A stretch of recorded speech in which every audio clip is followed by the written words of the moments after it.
আসসালামু আলাইকুম। ঈদ মুবারক।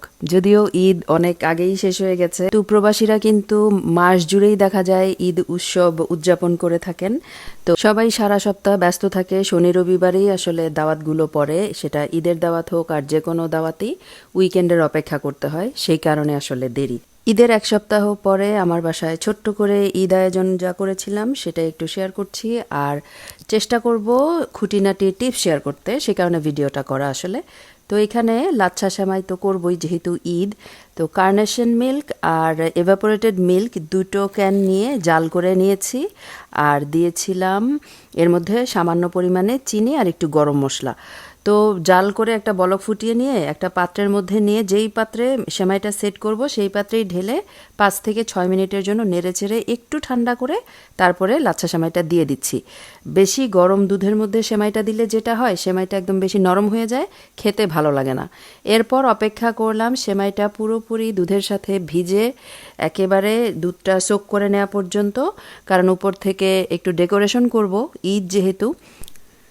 এই তো কাঠবাদাম দিয়ে আর কিশমিশ দিয়ে একটু সাজিয়ে নিলাম। এখন ক্লিন র্যাপ করে এটাকে ফ্রিজে রেখে দিই।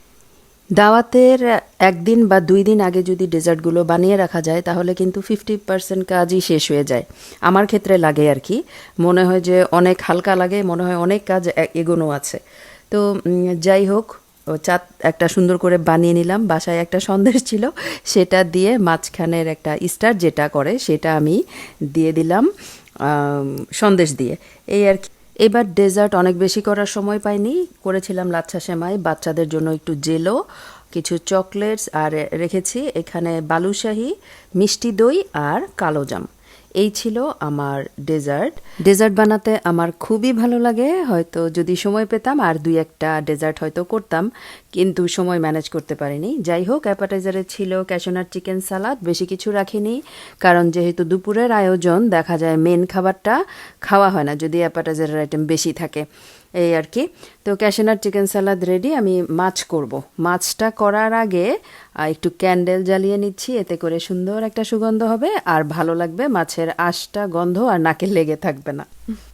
হোল বেকড ফিশের এই রেসিপিটা আমার চ্যানেলে নাই, তাই এই রেসিপিটা আমি আলাদা করে শ্যুট করে রেখেছি, আলাদা করে এডিট করে তারপরে শেয়ার করব আপনাদের সাথে, এই আর কি। তো মাছটা সুন্দরভাবে প্রসেস করে আগের দিনই আমি এটাকে ম্যারিনেট করে সারা রাতের জন্য ফ্রিজে রেখে দিব, এতে করে মাছের টেস্টটা অনেক ভালো আসবে।